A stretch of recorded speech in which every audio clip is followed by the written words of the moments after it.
I saw so the scene in the locker room. Lighting that was quite an interesting scenario. We I had just we had just lit basically from waist up the whole side. I believe we had like a menace arm for top down, and then we took like a light tube and like posted it up against like some apple boxes, I believe, to just really get that light working. Dude, that's a fun one for the reel, huh?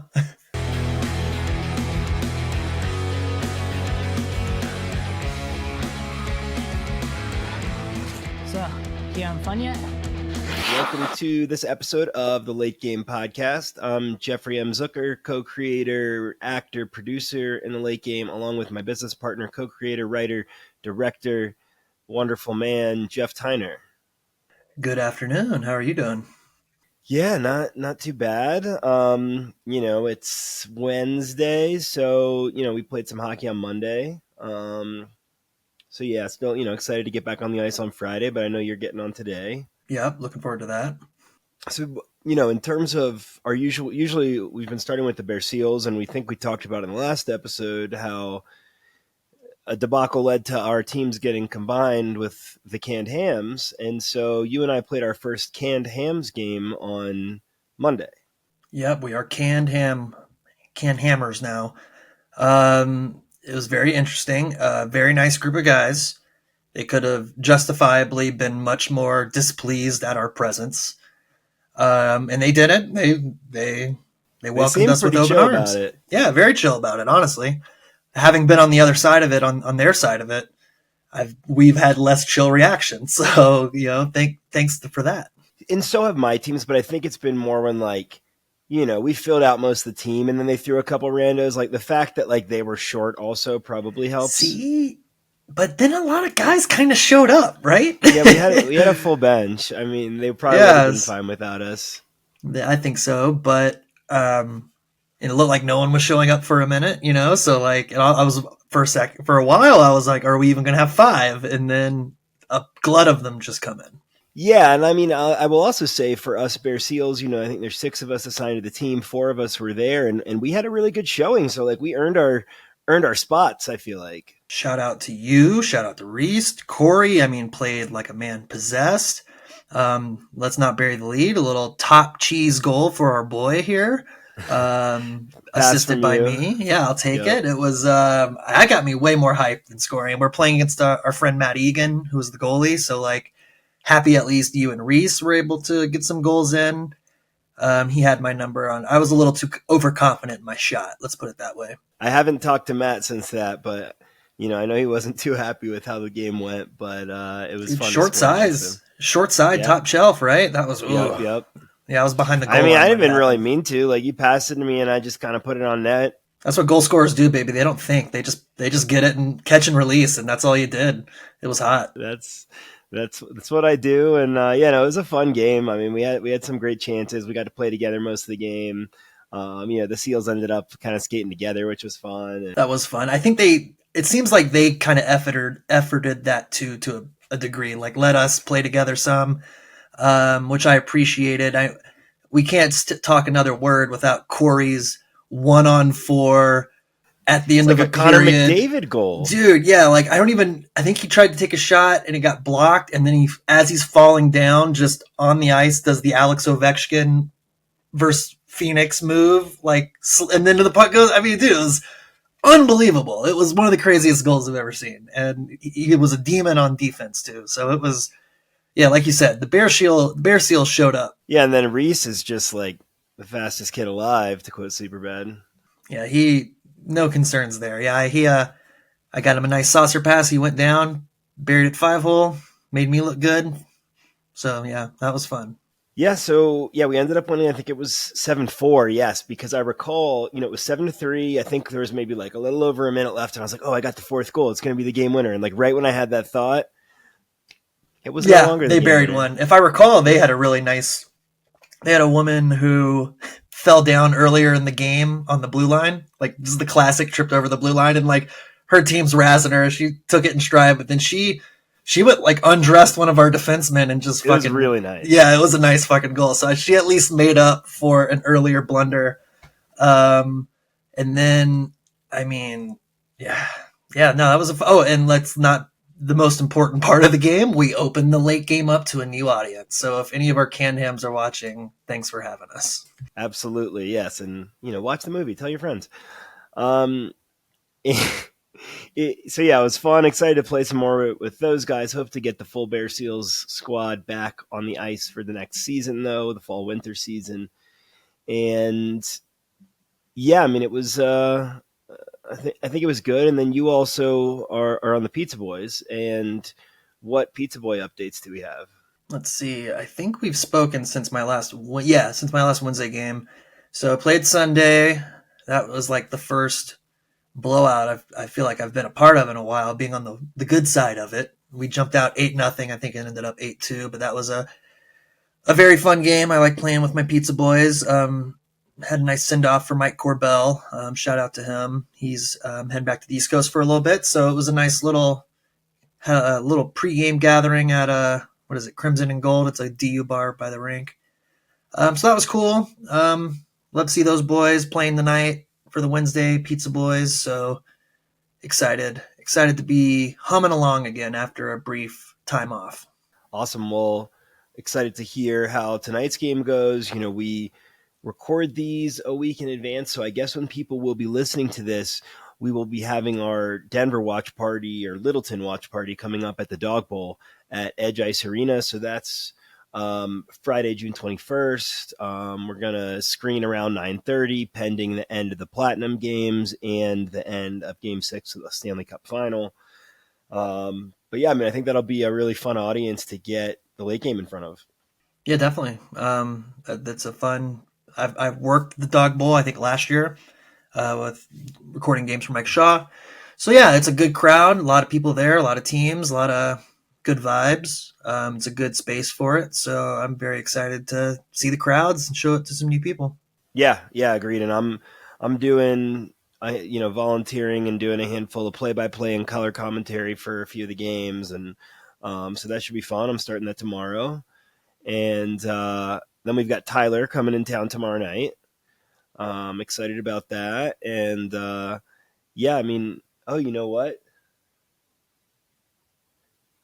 I just realized that this is going to play after. Yeah, after I figured I don't know that. why I did that math wrong, but let's just leave this as is. So yes, this will have been in the past, but yeah, I'm excited to have Tyler here, and then Bo and Noel are coming, and yeah, hopefully it'll be a good one. Love to hear that. I don't think I knew Noel 100% was coming, so that's fun. I don't have his details, but he told me he's coming. Well, let's hope it holds up. Yeah, agreed. And we're going to shoot some content during the day on Friday. And so hopefully have some cool new stuff to share on YouTube. We've got some stuff we shot a couple weeks ago that we'd love to get out there soon too. So there'll be a good accompaniment. Sounds like it. And let's see, what have you been watching lately? Well, I had been aware of it, but I just never got around to it. I watched The Beekeeper with Jason Statham. Did not realize it was a David Ayer movie, who I love his work. Fury, especially, is one of my favorite movies.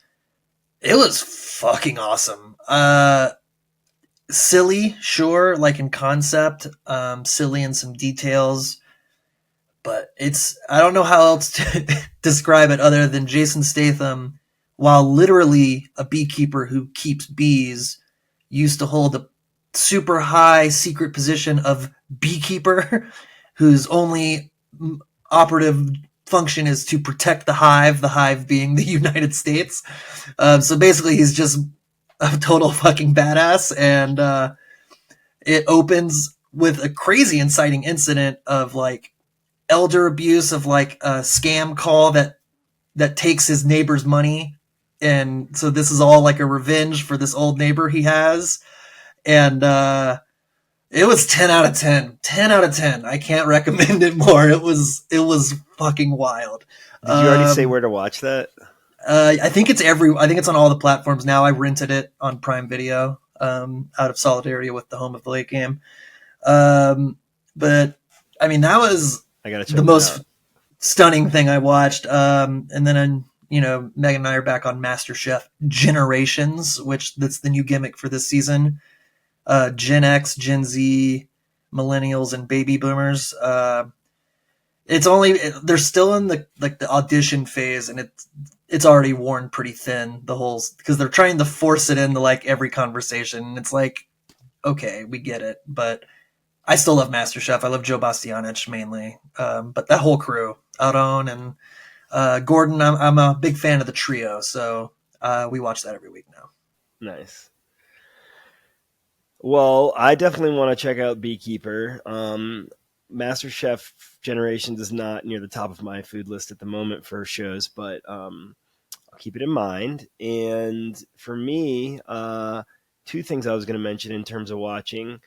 The new season of The Boys started, so I've watched 2 of those 3 episodes that are out, and very good, as expected, as always. Like, if you liked the first seasons, you'll like this too. I don't know. I think it's a really fun show. I know you haven't dug in yet, but I plan to. It's really on my thoughtful. list.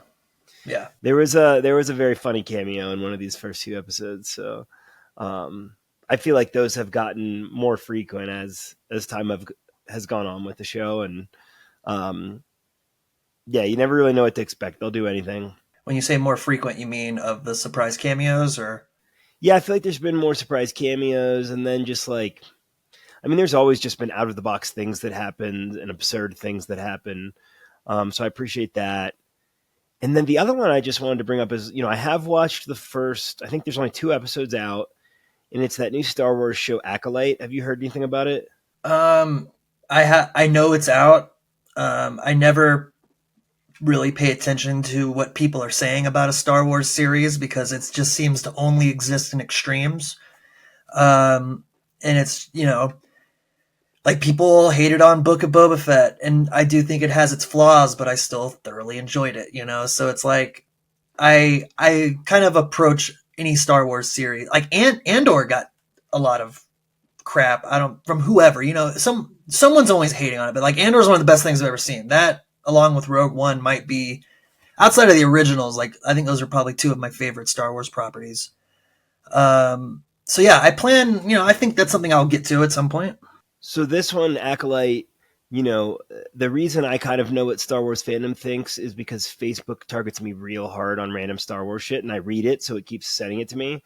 And so people are shitting super hard on Acolyte, but I think, and this, if you don't know, like it takes place thousands of years before the original movies, like a much earlier time in the Jedi, like a time of peace, and the Jedi and the Republic. But I like that. I want to see out of the box shit from this universe. The same way you and I have talked about. Like, I just want to see some random shit going on in this universe that has nothing to do with the other storylines. And that's kind of what this is. And I think Star Wars fans like that concept, but anything you give them, unless it's exactly what they're thinking, they're going to hate it. But see, even if it's exactly what 100 people are thinking, 100 more are going to say it's the worst thing that's ever been made. And it's just, there's truly no serving that audience as a whole. You just kind of have to do whatever and just take your shot and go with it. Is kind of the way I see it. Yeah. I mean, excited to have Dalton Stout on, our amazing gaffer from the late game. And, he's someone we didn't know going into the shoot, but Finn did. And God, we were so lucky to have him. Dude, he was a total rock star. I remember having my first call with him when I was driving to South Carolina to start, the on the ground pre-production in the month leading up to shooting. So I had a good vibe with him from the start, and we go into this is probably the most technical one we've had in terms of like getting into the nitty gritty of how some stuff was made. So this is a pretty cool one. Yeah, agreed. It's fun to dig into that stuff, and I mean, we dig into the ice dolly that he built, but I just remember being really excited and impressed with that the day that we got there and we were doing the test stuff, and then hearing that he maybe bought a new car to fit it in there. Like he did. Yeah, I forgot about that. Yeah, wow, that didn't even come up. Yeah, that's great. Yeah, but he was awesome to work with. We got so lucky with our crew in general, but I'm excited for the rest of our people to see Dalton. We're getting really close to crowning the Stanley Cup champion. With the action heating up on the ice, it's even hotter at DraftKings Sportsbook, an official sports betting partner of the NHL. New to DraftKings? Listen up. New customers can get a no-sweat bet up to $1,500. Just deposit at least $5 and you'll get a bonus bet back equal to your first bet if it doesn't hit. Download the DraftKings Sportsbook app now and use code THPN. That's code THPN for new customers to get a no-sweat bet up to $1,500 if your first bet doesn't hit. Only on DraftKings. The crown is yours. Gambling problem? Call 1-800-GAMBLER or in West Virginia, visit www.1800gambler.net. In New York, call 877-8-HOPE-NY or text HOPE-NY 467-369. In Connecticut, help is available for problem gambling. Call 888-789-7777 or visit ccpg.org. Please play responsibly. On behalf of Boot Hill Casino and Resort in Kansas, 21 plus age varies by jurisdiction. Void in Ontario. One no-sweat bet per new customer. Issued as one bonus bet based on amount of initial losing bet. Bonus bets expire 168 hours after issuance. See dkng.co/ice for eligibility. Wagering and deposit restrictions, terms, and responsible gaming resources. Copyright NHL 2024, all rights reserved. Oh, Hey, what's up, man? Dude, how you guys doing? Good to see yeah, how are ya. you? Bro, I'm like sitting here trying to get these to connect, and it won't connect. Is that a major issue? I think it's probably fine. We have echo cancellation on, so I think we'll be good. Oh, word. Sweet. How you guys doing? Dude, doing great. Yeah, man, doing well. How have you been? Lovely. Okay. Yeah, well, I'm ready to just dive right in if you go. I love it. Yeah, Dalton, thanks for joining us. Absolutely. Yeah, you guys, the movie's out, and I did a screening with my friends, and we all absolutely loved it down here in Florida. That's Thank awesome. you. Love to hear it. It's good just to see you, man. I feel like I haven't actually seen you, and because you didn't make the cast and crew screening, right? No, I wasn't there, unfortunately. No, I wanted so much to be there, but yeah, it just wasn't in the cards this time, unfortunately. Definitely understand. We were just pumped that many could show up. So, but anyway, it's just great to see you. Yeah, Yeah. you too, guys. What, 2 years now? Two years, like Yeah. almost 2 years, Almost right? too. Yeah, time Yeah, flies, September man. of 22, we shot it, and then we talked to Josiah recently, and we're catching up with him, and he was just like, I wasn't hearing a lot, I didn't really know what was happening, and like that was probably the case for a lot of the crew, that wasn't engaged with us as part of the post process. And so yeah, we were just like deep in the rabbit hole. So sorry if we held back on the updates, but glad we're now here. No, it's all good. Whenever the trailer dropped, I was so stoked, and like everything looks amazing, sounds amazing, the edit's amazing, the acting's amazing. Like it was great. Yeah, I couldn't be You guys happier. really pulled it together, bro. Appreciate it, man. I mean, thanks. We couldn't have done it without you. We were just talking to Josiah about like that synergy between you, Josiah, Finn, just watching you guys work and seeing in the frame what you guys were able to pull together. Man, it looks phenomenal. Yeah, it was. It was probably the coldest shoot that I've ever done. But it's that one like stays in my mind rent free because of the camaraderie amongst everybody. Our G&E team was just phenomenal. That was my second feature with Jeff Van Gerwen. It's always a pleasure to work with him. Yeah, it's like lots of negative fill, I guess, on the ice. So my job was really easy a lot of days. Yep, for sure. Yeah, I mean, there's only so much you can light at the ice rink, but I mean, the work that you guys did on some of the other scenes, I mean, you saw all that effort, all of the thought that went into everything, like just so many specifics. And like Tyner was saying, like the collaboration between you and Finn and Josiah and the rest of the crew was just pretty awesome. Absolutely. No, I mean, like, when we were like on set, we opened up on like the complete opposite on how the rest of the shoot was going to be. We were in we were shooting some of the dentist property, and we were like out in the Charleston sun, and we were like, oh my God, this one's going to be a ripper. Yeah, when we did the apartment that night, it was so hot. Oh my God. We were raising stands, I think, to like a second story window for some moon mimic. And me and Josiah both were like drenched And this was our introduction to one another, essentially, as well, was just being super sweaty G&E department together. But little did we know, it got a little cooled down after that. Good bit, yeah. No, that's a cool way to start. And yeah, it's kind of, I hadn't really thought about it from that perspective and that contrast, and especially from the temperature. And just part of like the cool thing about doing the podcast and getting to reconnect with some of the crew is just to get different perspectives on the shoot. So like we saw it, what we saw and what we controlled, and you saw it a different way. So I'm, curious on your thoughts as a whole in the shoot, kind of like what your average day was like. Yeah, I mean, there was days that we had a lot of prep. I think we were. I think the exteriors when Riley first arrives to the ice rink, we were trying to do the ice palace, the needle that goes on top, to be this really majestic, illuminated kind of symbolic place. So we were trying to get artsy. And there's a video I have on my phone of Josiah carrying a Mambo combo stand up to the roof hatch, like just carrying this, I don't know, 80-pound stand, but like, overall, like we got to do some really interesting setups there in the, I want to call it the lobby when we hung the 12 by 12. That was actually my first experience rigging. And so it's fun because Josiah like teaches this. And we had this I was kind of his department head, but like we had this. He like knew way more about rigging than I did, and I just with those moments like that, we kind of just let Josiah take the reins. It was a perfect chain of communication. Finn and I, we typically are on the same page quite often, and that's just like great chemistry between a cinematographer and a gaffer. But I would just like the best experience. Like, there's this thing, you start doing a lot of features like summer camp syndrome, and you make friends with everybody. And in the end, it all has to go away because everybody has to continue making other movies. But, it's like, you make friends for life. Like Fuller, I call that guy like a couple times a month, that met him on the late game. And, it's really amazing how, this, and not all crews are the same. You know what I mean? Sometimes you walk away from a set and it's just kind of like, that was work. You know what I mean?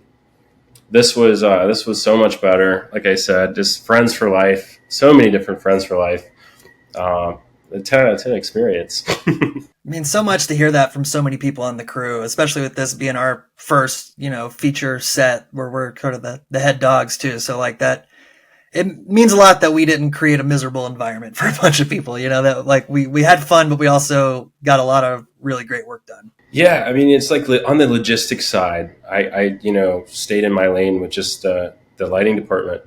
So I never noticed any like issues at all behind the scenes. Like it literally seems such like a smooth sailing ship. Obviously, first AD Taylor absolutely killed it. Phenomenal job. I mean, everybody was bought in. Everybody kind of did what they needed to, and we've talked about that before. And like that's why it came together. I think everybody had a collaborative tone and a buy-in, and it was one of those things where if you can both have fun and get a lot of shit done, like that's the most fun. Yeah, absolutely. The ice dolly.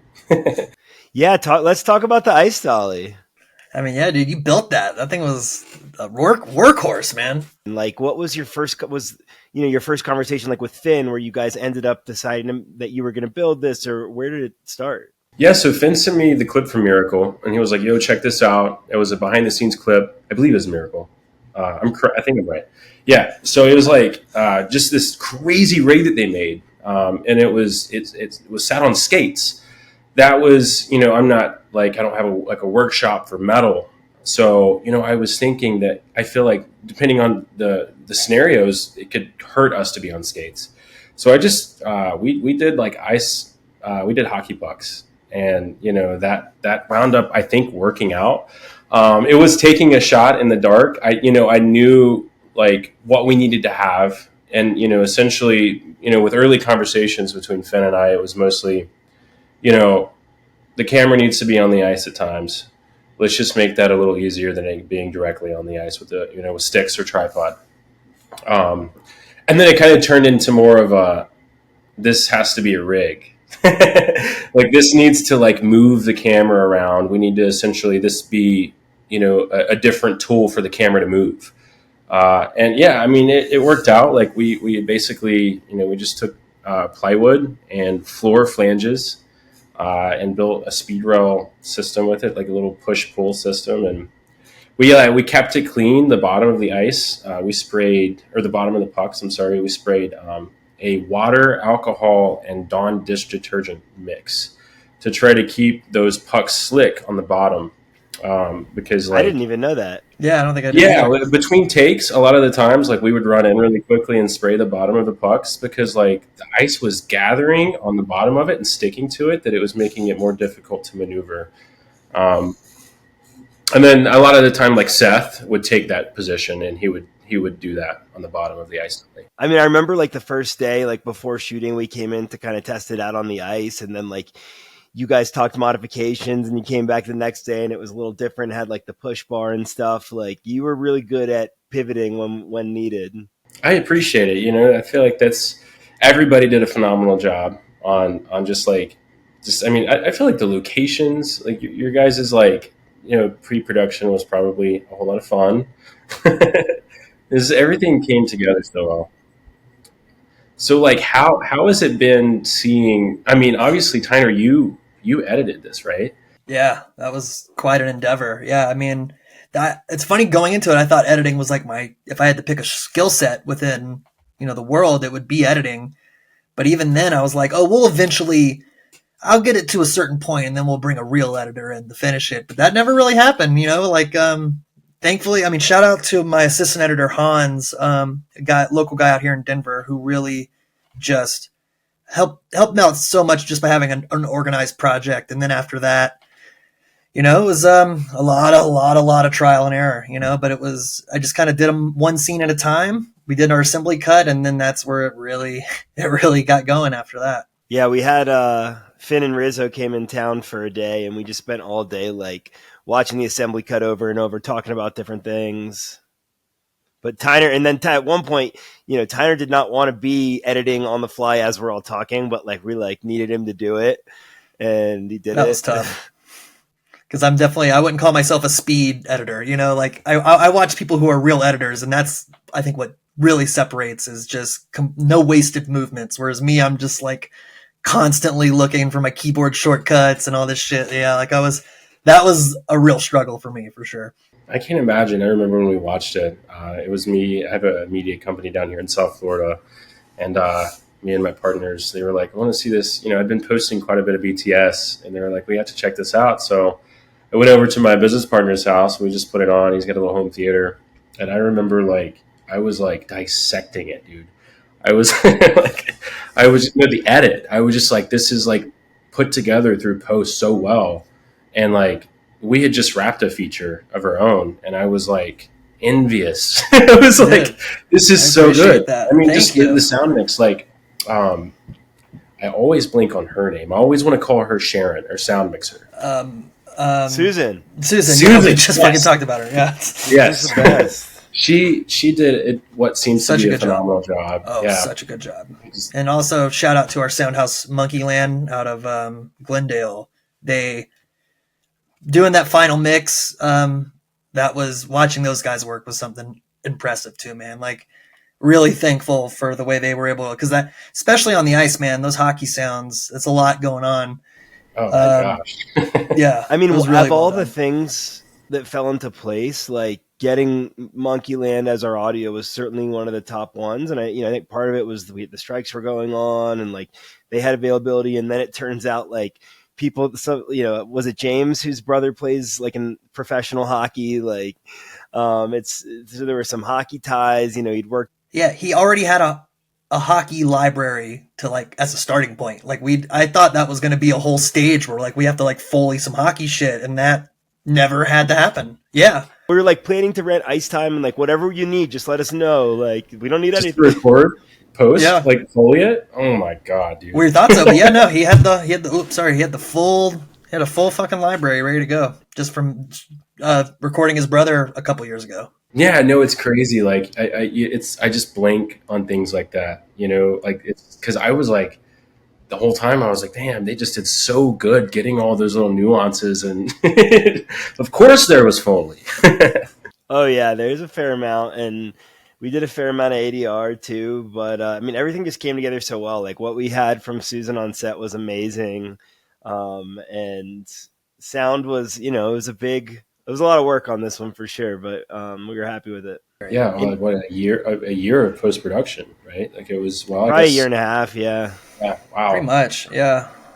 I saw, so the scene in the locker room, lighting that was quite an interesting scenario. I had just we had just lit basically from waist up, the whole side. I believe we had like a menace arm for top down, and then we took like a light tube and like posted it up against like some Apple boxes, I believe, to just really get that light working. Dude, that's a fun one for the reel, huh? We're talking peen scene, right? We just everybody was behind.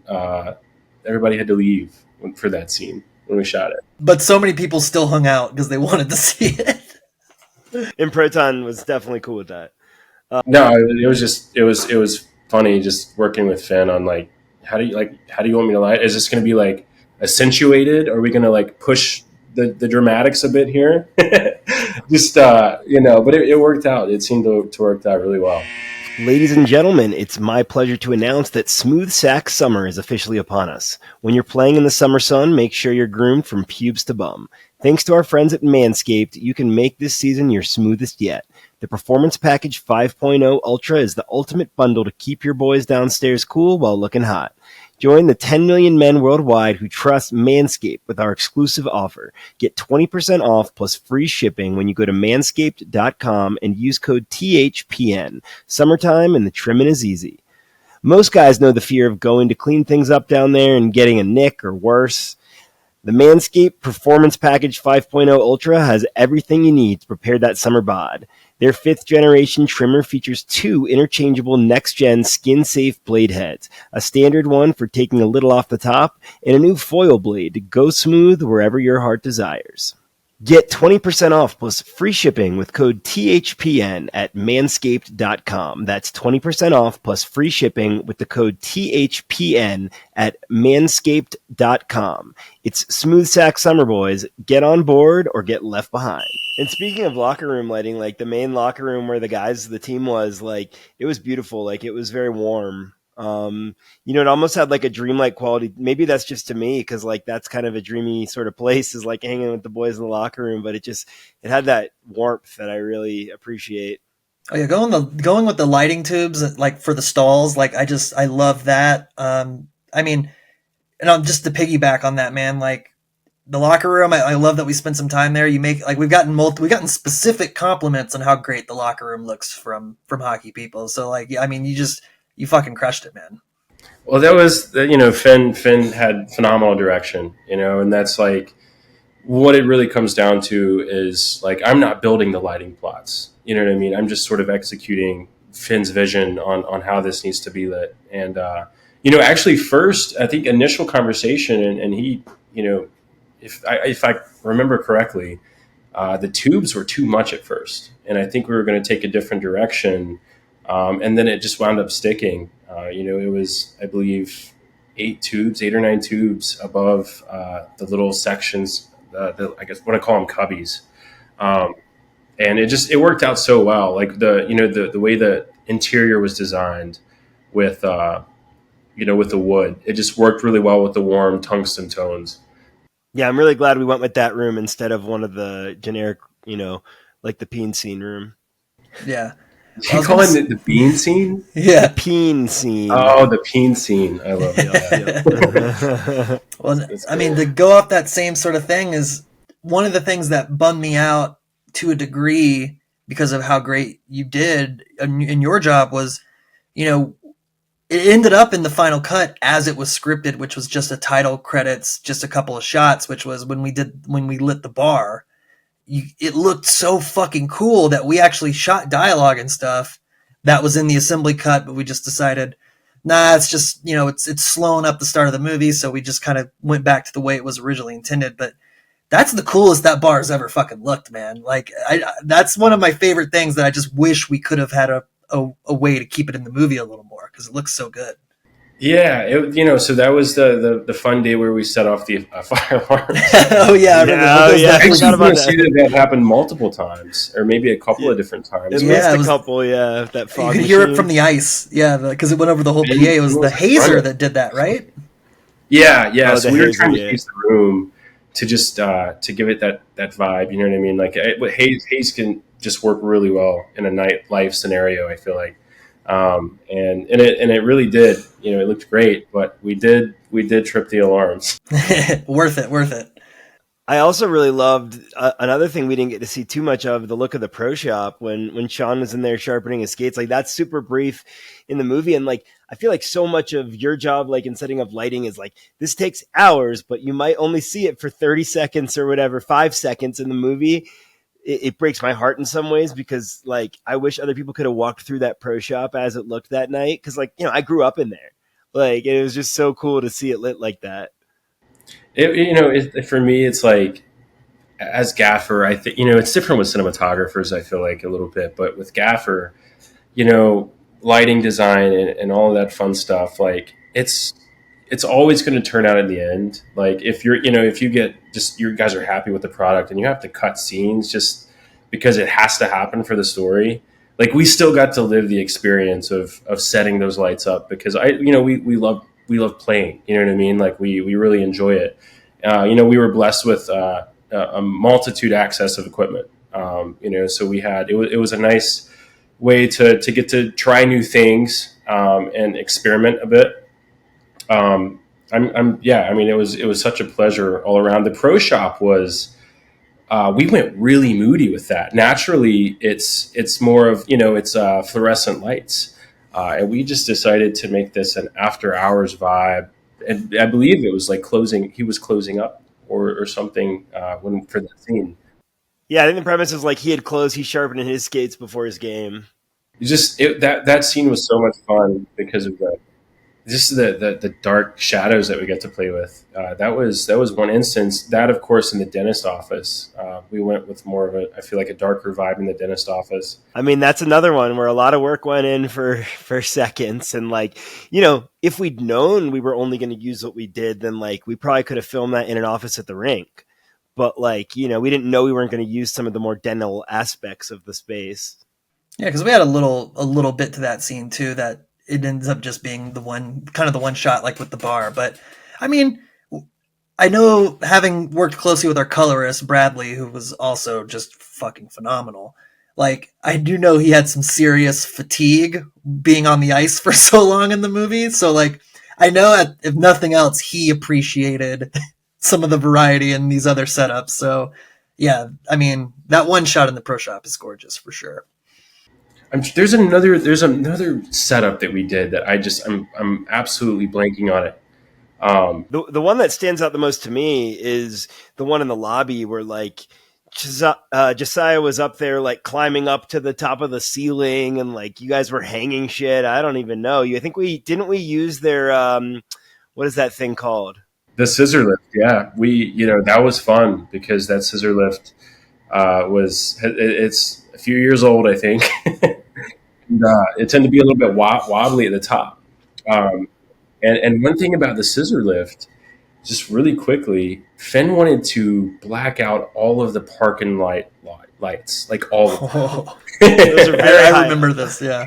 So we were going to try it. So we took the lift outside, and I got like a ways up, and I was like, I can't do it.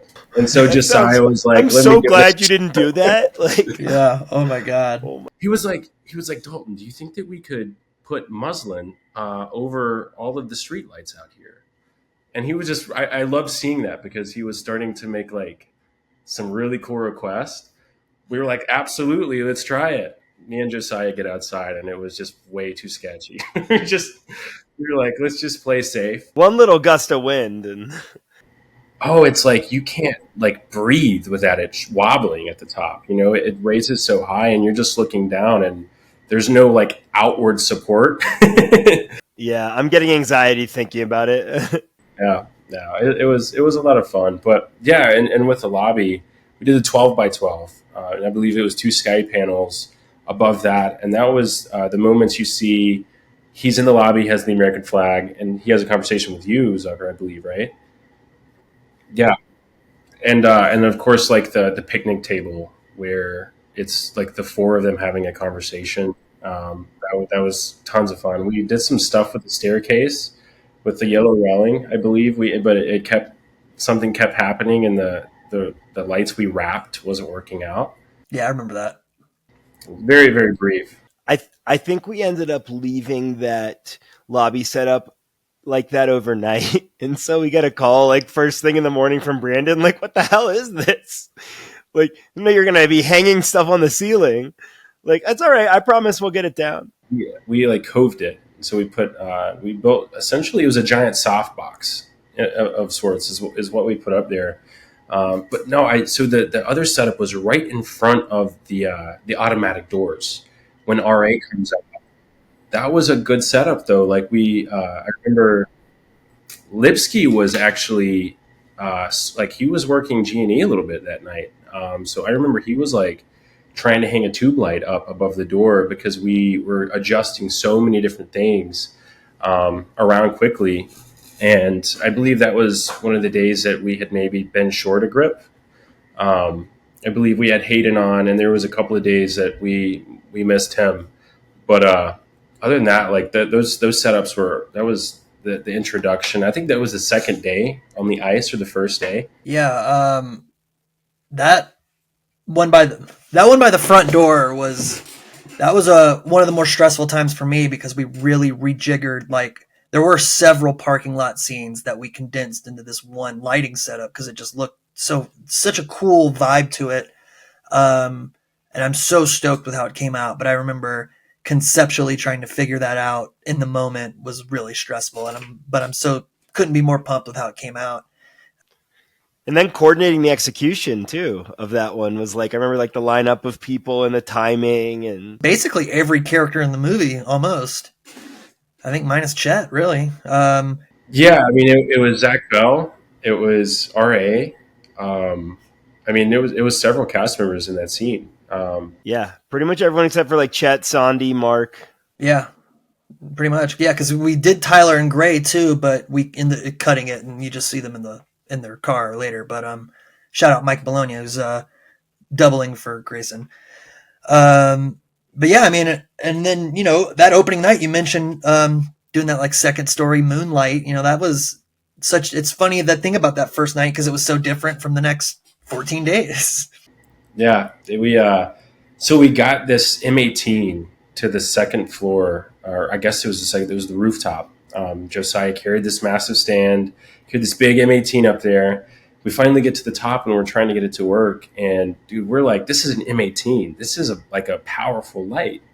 And we get up there and we do night testing. Mind you, when we were taking it up there to set up, it was still daylight. So we were just kind of getting set, and ready. And, we get the light turned on finally after it gets dark outside and the light's not doing anything to the scene, dude. Like, it was like just not powerful enough. But, as those lights are crazy bright. We were just like, surely this is at least going to accentuate the needle a little bit. Absolutely nothing. It's just wild. There was so many just really cool, like just the video, that I got of Josiah, like I will have forever because it's just there's this moment that happens where he looks down at me and I'm like, "You got this, bro," and he's like, "Fuck you." he's just trying to cheer him on. But there's things like that like when you work on sets like these with just a great group of people. And everybody's just kind of coming together to make a really good movie. You guys like not only have the passion for filmmaking, but the hockey as well. So, like, when how often can you say that you're getting to live, I guess, both worlds simultaneously? You know what I mean? Like, there will probably never be anything quite like what we all experienced on the late game. Like, even if we make more hockey movies, even if we make a late game sequel, none of them are going to match, I think, like our first one. In so many ways, even in just how scrappy it had to be. I'll cherish that. It was unforgettable. I mean, like I said, going back to it, like anytime I'm in Charleston, I call Josiah. Same with like Fuller. He lives actually in Florida. Jacob lives in Florida now. He's in Orlando. But yeah, it's just like the experience too is like how often there's so many gaffers that will have that long of a career, a lengthy career, and they'll never do anything on the ice. You know what I mean? They'll never do anything in an environment like the ice because like it's a small arena. You know what I mean? And you're dealing with just a giant ultra bounce as the floor.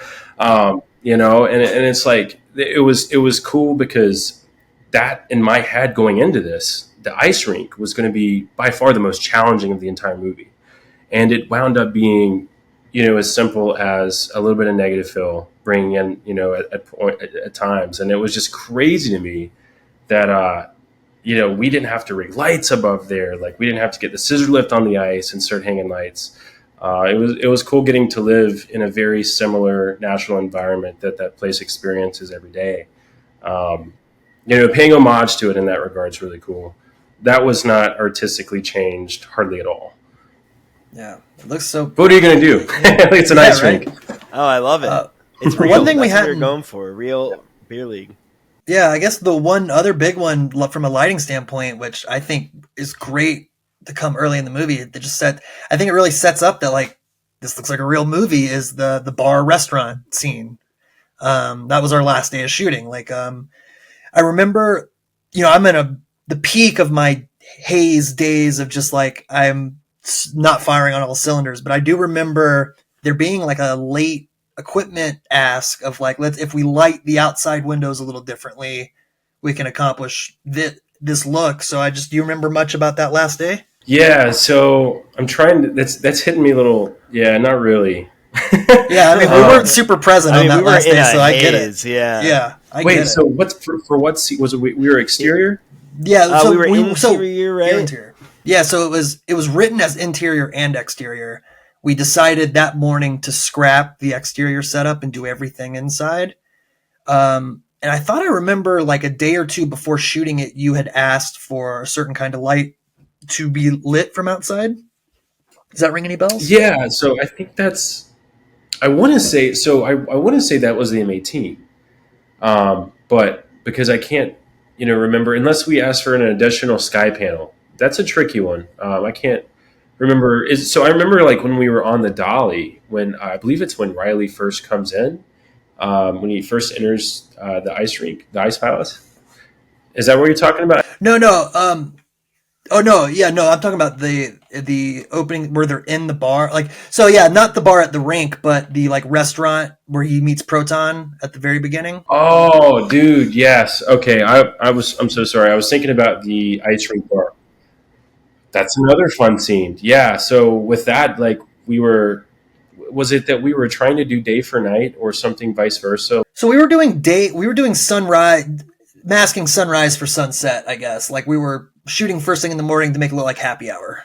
I believe everything that we wound up using for that sequence was things that we already had. But dude, yeah, for some reason I'm not remembering like an additional gear run. But I know that it happened. I just can't remember like what the requests were.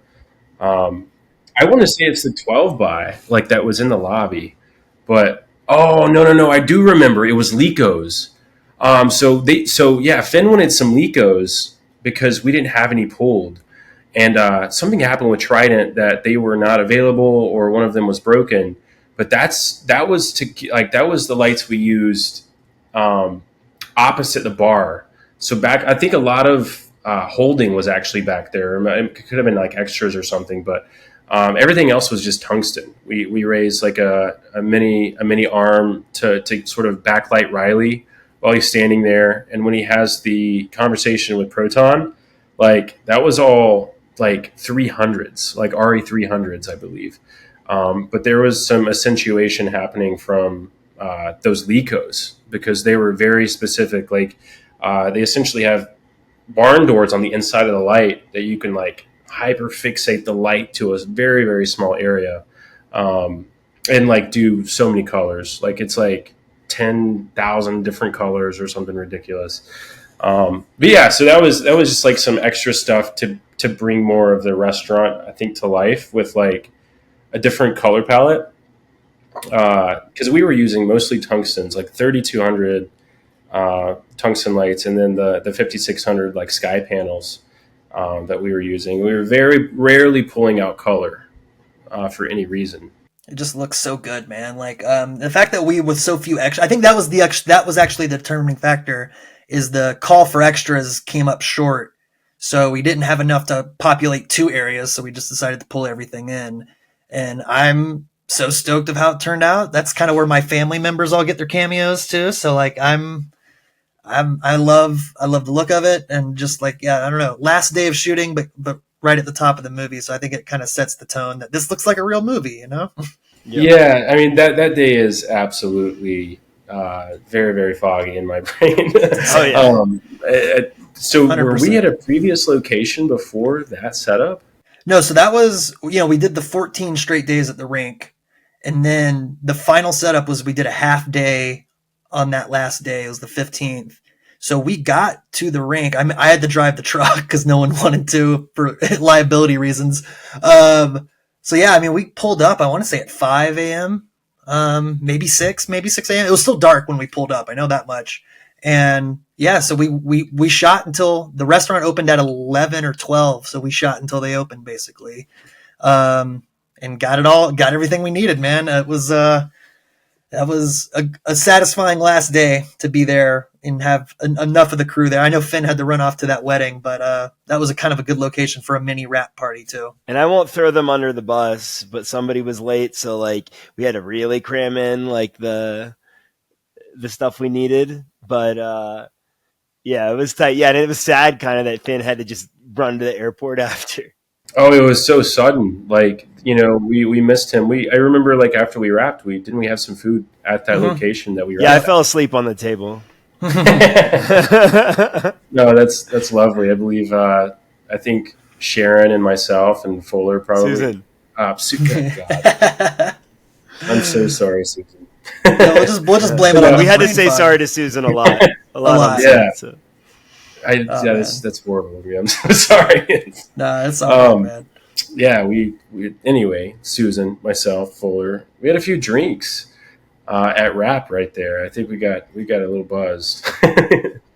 It's just the perfect way to end it, though. I hated to see Jeff have to leave in such a hurry. Yeah. Well, shout out to Miss Roses for letting us film there and letting us hang out after. Yeah, I mean, I think, a bunch of us hung out and ate lunch, and that's when I fell asleep. And then I just was like, I got to get out of here and went to sleep. While I know Tyner, you and Mike and some others kind of dealt with the You had to aftermath unload the before you gear. got to I know sleep, Dalton, so. you were at Trident with me when we unloaded the gear. I remember that much. Like, it's such fleeting pockets because like I drove back to St. George from there, which is about an hour away, and I had to pull off at a gas station and have my brother and my mom come pick me up because like I was that close to falling asleep behind the wheel, man. I was on fumes. Yeah, I was on fumes. But I mean, that's like, those are like, I mean, we talked a lot about, the non ice rink scenes that were cool to light, but like, what drew you into filmmaking? Like, did you always know you wanted to work in film, or like, and I guess beyond that, like, what made you settle in on G&E and being a gaffer too? Because I know you dip into a lot of things, and you do your own shooting and stuff too. So I was just curious, like, how did you get into this world? Yeah, so whenever I was a kid, I was absolutely obsessed with magic. I practiced for hours and hours and was absolutely obsessed. And with that, in 2012, I did a stunt where I got to be buried alive for 2 days, broke a world record. What? And That's awesome. Thank you.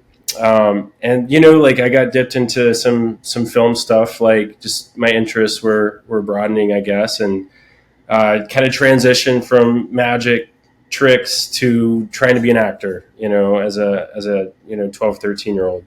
And eventually after a few things of that, I just fell in love behind the scenes. And I remember like being like 5 or 6 years old, like watching the behind the scenes of like the first Pirates of the Caribbean. You know what I mean? Being absolutely obsessed with like not so much, I'm all about stories, but I'm so technical too. You know what I mean? Like I would much rather do the active shooting rather than go through pre-production. You know what I mean? Or like writing. I enjoy writing as well, but I love shooting and being on set way more. I like big equipment. You know what I mean? I like working with like nice big setups. It just feels so cool. And I've just, I've been absolutely obsessed for since I can remember. And before that, it was, since then, it's luckily became my full time job. So it's now I'm like out of Genie. That was my, I don't know, 12th or 13th feature as gaffer, and at some point, like I wanted to be a DP, and I'm still living in that world now where I'm sometimes, wearing both hats. You know what I mean? And I'm gaffing my own stuff a lot of the time, and I'm blessed to have worked with some amazing gaffers that put me to shame as DP now. And so, like it's cool because I just working with light, I think is one of the most important things as a storyteller, with cameras is just learning how to really convey mood through, not only your light choices, but your light positions and everything. Like there's so many details. I could go on about nerd shit like Roger Deakins and all of his theories, and Chan Hurlbut and all those guys, like the things that they teach, the really technical things they teach. I love it. You know what I mean? It's like sometimes it could be looked at as learning a new language when you really dive into certain ways to rig things and some really technical stuff. And it's like you can never finish learning about that. There's a lot of things out there that you learn, and then you've sort of, you can't learn a whole lot more. And it's so much different with film in general. It's just like it's just an ever revolving door. I feel like that you can never just master, no matter what, you can never just master it. Versus like being really fluent in a specific language. You know what I mean? I would think that those, cinematography and gaffing, like talk about two sides informing the other too. So I would have to think every time you work in one role, you're informing the other one. So like, you seem like you've really narrowed it in on a good couple of roles to keep. Yeah. Yeah. Any projects that you've recently been working on or that you have coming up that you're excited about and want to share?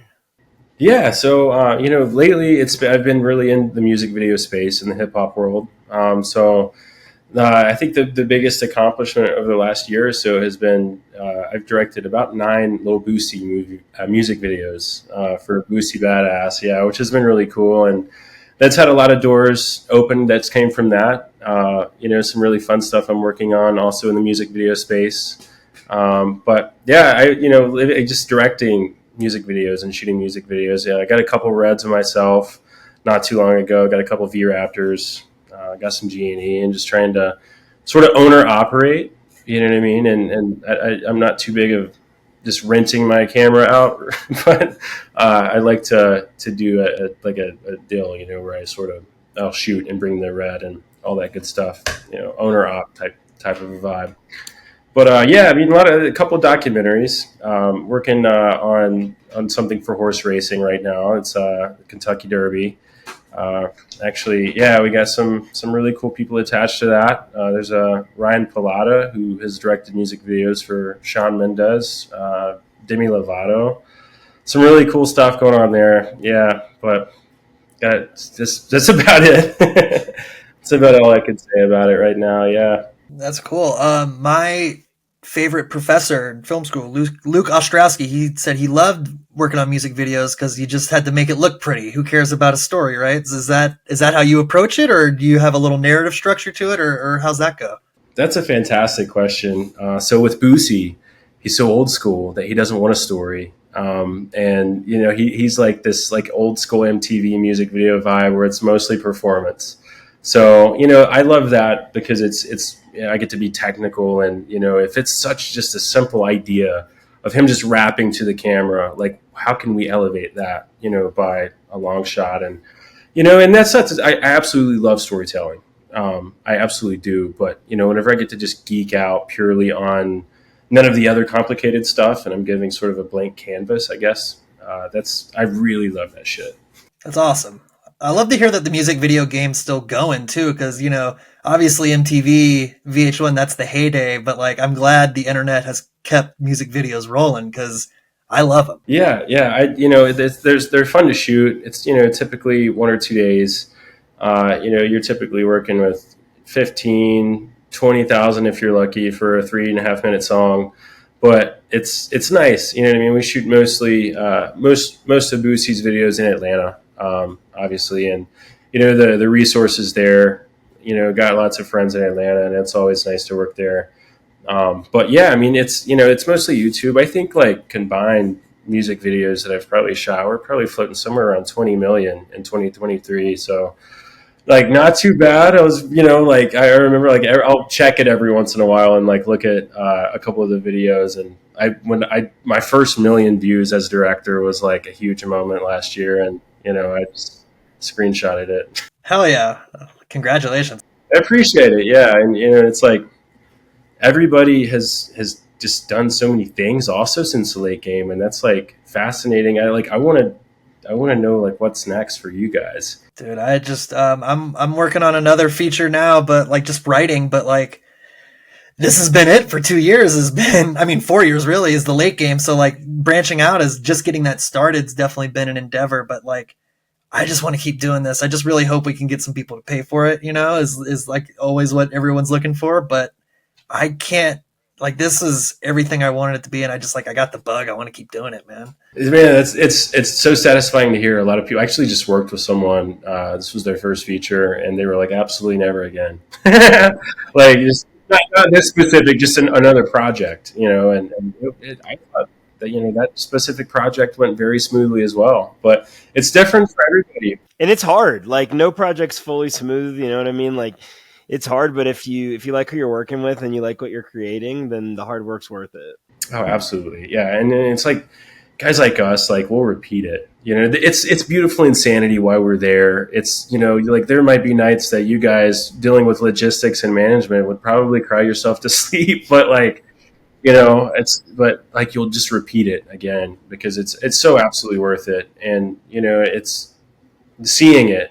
Available on demand is like really cool because when they see something, when people that buy the movie, when they see something, like we're seeing so much more, like which is crazy because like my friends loved the movie, and seeing them who weren't on set, what I mean, they didn't get to see the setups and stuff. They were very, very curious to see some of the behind the scenes photos that I'd had and things like that.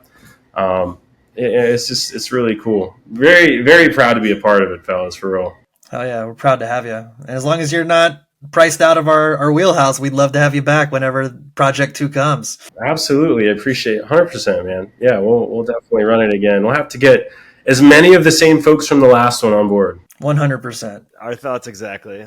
Like a second summer camp. There we go. Bring the band back together. A reunion. A longer reunion funded by someone else. All produced by the late game alumni, or not produced, but came just everybody that was a part of it. There we go. Well, Dalton, we really appreciate you coming on and sharing what's been going on and about your time on the late game, and hope to work again together in the future as soon as possible. Absolutely, man. Yeah, it was a pleasure talking to you guys. I'm stoked. I'm probably going to watch it again soon. So. Oh yeah.